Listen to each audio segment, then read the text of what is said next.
Taste the Daily. ஏற்கனவே parking விவகாரத்தில் ஞானசேகரன் மீது அளிக்கப்பட்ட புகார் மீது நடவடிக்கை எடுக்காமல் காவல்துறையினர் அலட்சியம் காட்டிய அதிர்ச்சி தகவல் வெளியாகியுள்ளது.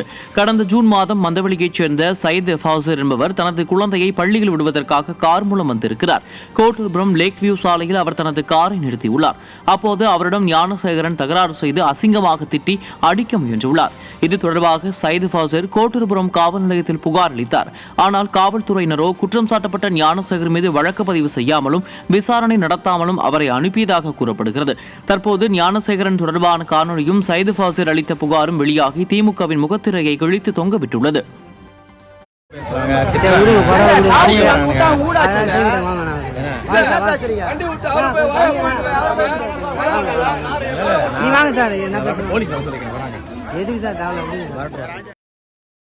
கடலூர் மாவட்டம் சிதம்பரம் அருகே ஓடும் அரசு பேருந்திலிருந்து தவறி விழுந்து 10ஆம் வகுப்பு பள்ளி மாணவர் படுகாயமடைந்த சம்பவம் அரங்கேறியுள்ளது. புவனகிரி ஆனந்தம் நகர் பகுதியைச் சேர்ந்த சந்தோஷ் ராமகிருஷ்ணா என்ற மாணவர் அரசு உதவி பெறும் மேல்நிலைப் பள்ளியில் 10ஆம் வகுப்பு படித்து வருகிறார். இந்த நிலையில் அவர் பள்ளிக்கு செல்வதற்காக அரசு பேருந்தின் படிக்கட்டில் நின்று கொண்டு பயணித்த போது திடீரென தவறி கீழே விழுந்ததில் படுகாயமடைந்துள்ளார். திறனற்ற ஸ்டாலின் அரசு போதிய பேருந்து வசதிகளை ஏற்படுத்தி தராததால் இதுபோன்று மாணவர்கள் படியில் நின்றவாறு ஆபத்தான பயணம் செய்து விபத்தில் சிக்குவதாக பொதுமக்கள் குற்றம் சாட்டுகின்றனர்.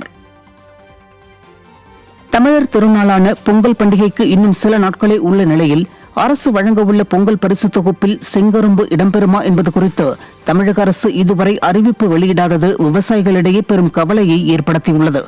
சமீபத்தில் பெய்த தொடர் மழை காரணமாக தஞ்சை மாவட்டத்தில் திருவிடைமருதூர், பாபநாசம் உள்ளிட்ட பல்வேறு பகுதிகளில் பொங்கல் செங்கரும்பு சாகுபடி மிகவும் பாதிப்படைந்து விவசாயிகள் பெரும் நஷ்டத்தை சந்தித்தனர்.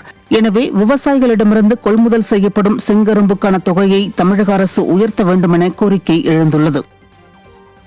பொங்கல் செங்கருப்பிற்கு கூடுதலான விலையை கொடுத்து கொள்முதல் செய்ய வேண்டும். அதே போன்று தமிழ்நாட்டில் உற்பத்தியாகின்ற வெல்லத்தை கொள்முதல் செய்து பொங்கல் பரிசு தொகுப்பில் ஜீனிக்கு பதிலாக தர வேண்டும் என்று நாங்கள் தொடர்ந்து வலியுறுத்தி வருகின்றோம். அது தொடர்பான அரசாணையை தமிழ்நாடு அரசு இதுவரை வெளியிடவே இல்லை. திருப்பத்தூர் மாவட்டம் வாணியம்பாடி அருகே வழக்கு நிலுவையில் உள்ள நிலத்தை ஆக்கிரமித்து அடியாட்களை கொண்டு அராஜகத்தில் ஈடுபடும் திமுகவினர் மீது நடவடிக்கை எடுக்க கோரி காவல் நிலையத்தில் விவசாய குடும்பத்தினர் கதறும் சம்பவம் அரங்கேறியுள்ளது. இடையம்பள்ளம் பகுதியைச் சேர்ந்த நாகராஜ் என்பவரின் 7.5 ஏக்கர் நிலம் மீதான வழக்கு விசாரணை நீதிமன்றத்தில் நிலுவையில் உள்ளது. இந்நிலையில் வாணியம்பாடி அம்பூர்பேட்டை பகுதியைச் சேர்ந்த திமுக நிர்வாகி ஜெகன் பிரசாத் என்பவர் போலி பத்திரம் தயாரித்து நிலத்தில் முள்வேலி அமைத்துள்ளதாக கூறப்படுகிறது. மேலும் இதில் திமுக வாணியம்பாடி நகர பொறுப்பாளர் சாரதிகுமார் இருப்பதாகவும் தங்களை ஒன்றும் செய்ய முடியாது என திமுகவினர் மிரட்டுவதாகவும் கதரும் நாகராஜ் குடும்பத்தினர் தங்களுக்கு பாதுகாப்பு வழங்க வேண்டும் எனவும் விடியா முதல்வர் ஸ்டாலினுக்கு கோரிக்கை வைத்துள்ளார். ஆளும் கட்சி என்கிற திமிரில் திமுகவினர் அராஜகத்தில் ஈடுபடுவது தொடர்கதையாகி வருவதாக மக்கள் குற்றம் சாட்டுகின்றனர். இதுக்கு ஒரு நல்ல முடிவு முதலமைச்சர் சார் தான் சொல்லணும். அவங்க உங்க இதில் தான் உங்கள் கட்சியில் தான் இருக்காங்க. நாங்கள் என்ன சார் பண்ணுறது? இத்தனை பிள்ளைங்களை வச்சுன்னு இவங்களெல்லாம் நாங்கள் என்ன சார் பண்ணுறது? இதுக்கு முதலமைச்சர் சார் தான் ஒரு நல்ல ஒரு நடவடிக்கை எடுக்கணும். நாங்கள் என்ன பண்ணுறது தெரியல. இல்லைன்னா நாங்கள் எல்லாரும் தற்கொலை பண்ணுறதை தவிர வேறு வழியே இல்லை எங்களுக்கு. சென்னை மாநகராட்சிக்கு உட்பட்ட பல்வேறு இடங்களில் குப்பை தொட்டிகள் சுத்தம் செய்யப்படாமல் உள்ளதால் பொதுமக்கள் அவதியடைந்து வருகின்றனர்.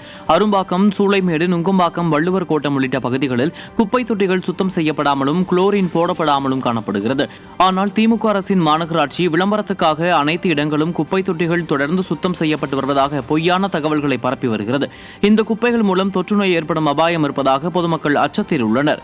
வெற்றி விளம்பரம் செய்து பிழைப்பு நடத்தி வரும் ஸ்டாலின் அரசு மக்களின் நலனில் அக்கறை செலுத்தி செயல்பட வேண்டும் என குரல் எழுந்துள்ளது.